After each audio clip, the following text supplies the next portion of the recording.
Greetings, fellow men. Servus Männer. It's Red Pill Germany again, and I still want to wish you all a happy new year 2018.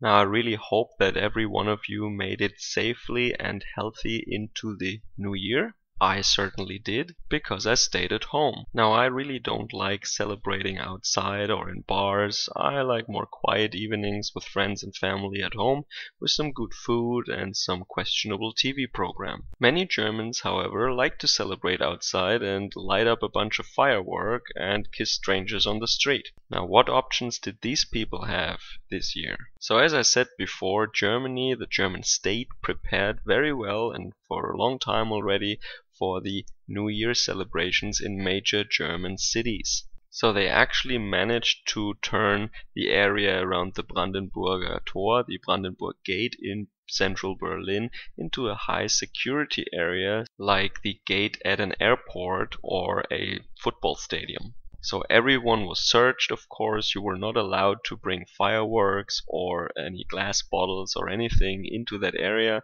It was really a high security area with lots of militarized armed police and social workers, firemen, medics, and lots of other stuff ready for anything that could happen. Now the problem is, of course, you can do that with lots of manpower, lots of money, and lots of preparation in some areas, but you can't do this everywhere, and you can't do that all the time. You can do it on New Year's Eve, but you can't do it on any other given weekend in the year, of course, and there lies the problem. Now, it is pretty obvious to everybody now that without massive security forces on the street, without mass surveillance programs, public safety in Germany would be non-existing. There would be lots of violence in the streets in Germany without this military force. In Cologne, for example, there were over 1,000 armed riot police, and if anybody ever did something, they would take action.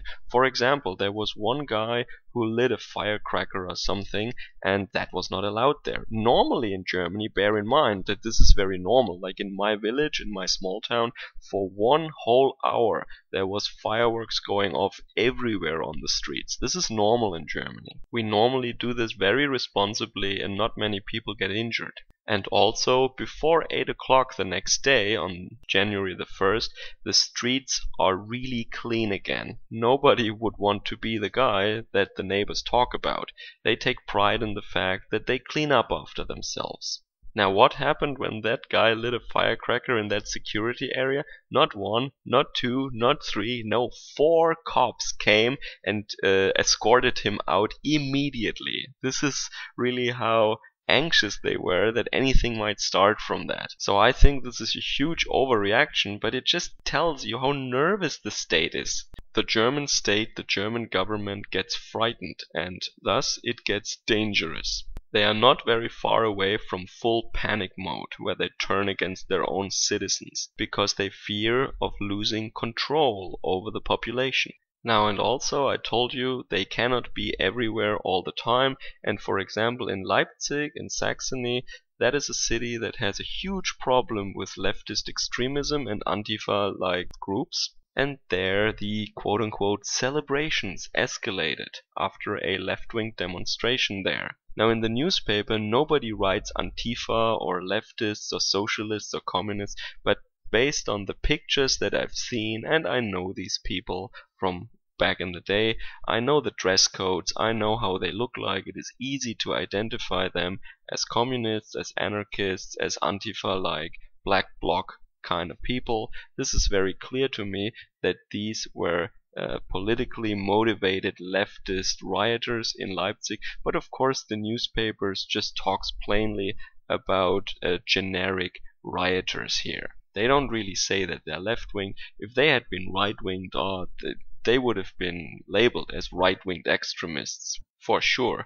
Now the German state and the German media even go so far as to label people as right-winged criminals or extremists who aren't even right-wingers, who are just maybe unemployed or act out of desperation. There was recently a case where an unemployed guy in deep economical problems, I think they turned off his water and he attacked a local politician.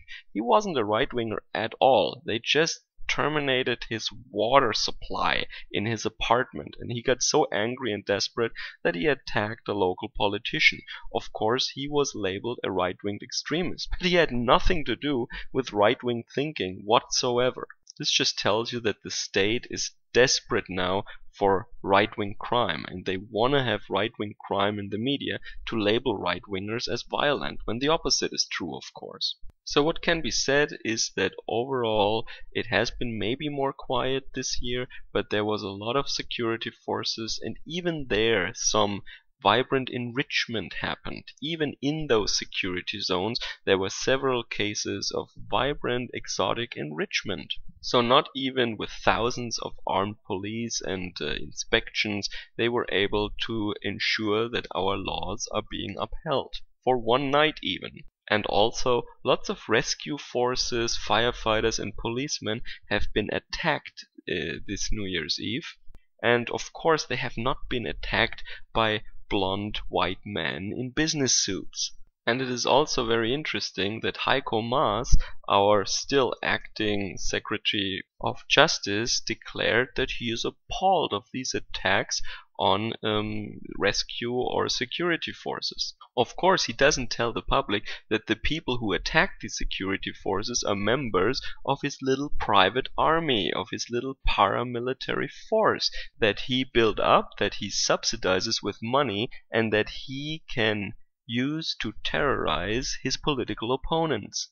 Manuela Schwesig and Heiko Maas are one of the biggest supporters of Antifa in Germany, and they use them as their little private army, as we have seen in Leipzig now. Now it is also interesting that our state is using all creative means in order to make sure that the women's are safe.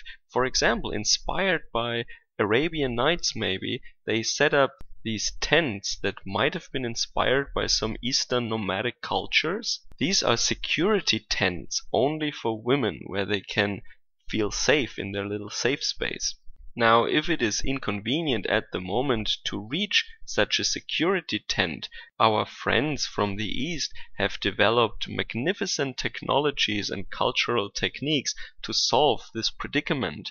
If you cannot reach the tent, you just wear the tent. They invented portable security tents for women. So our women can make use of these cultural advancements of the East and just wear their own security tent. Just bring your own safe space. And you will be safe and secure on German public streets. That is, of course, only provided a male relative actually goes with you, I think. Yeah, that's of course necessary still. But the most amazing piece of news from the Clown Republic of Germany is that two AfD politicians, Alice Weidel and Beatrix von Storch, who complained about several things. Well, first, that the German police is actually tweeting in Arabic when the official language here is still German last time we checked. But they also complained about the obvious fact that without a massive police force we couldn't make sure that it is safe on the streets. Now that is something that nobody would deny, because there is a massive police force which costs a lot of money, and they wouldn't do that if it wasn't necessary.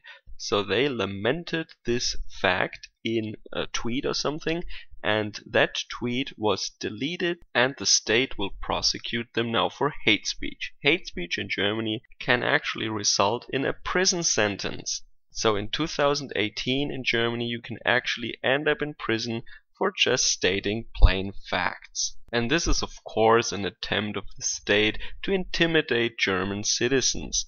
The German state communicates to us that German citizens are no longer allowed to talk in public about security issues, about freedom of speech, about migration policies maybe. All that stuff you have to shut up about or you go to jail. So to sum up, less people actually celebrated in public. In many places it was reported by the police that most of the people outside were men, that women actually stayed at home, and some women actually had to go into a security tent because they didn't feel safe outside. Yay! Overall, lots of crimes were committed at New Year's Eve. Many things that I don't want to really spell out in this video, but you can find it on Google if you want to.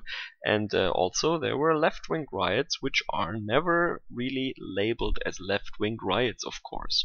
Furthermore, the German state wants to censor people who speak out against that and actually intimidate the rest of us by making an example out of German opposition members. So we go on demanding freedom of speech in other countries while there is no freedom of speech in Germany. If you say something that the government doesn't want you to say at the moment, they can put you in jail. So all in all, a great start of the new year 2018. It can only get better from now. Enjoy the rest of your days. Servus, Kameraden.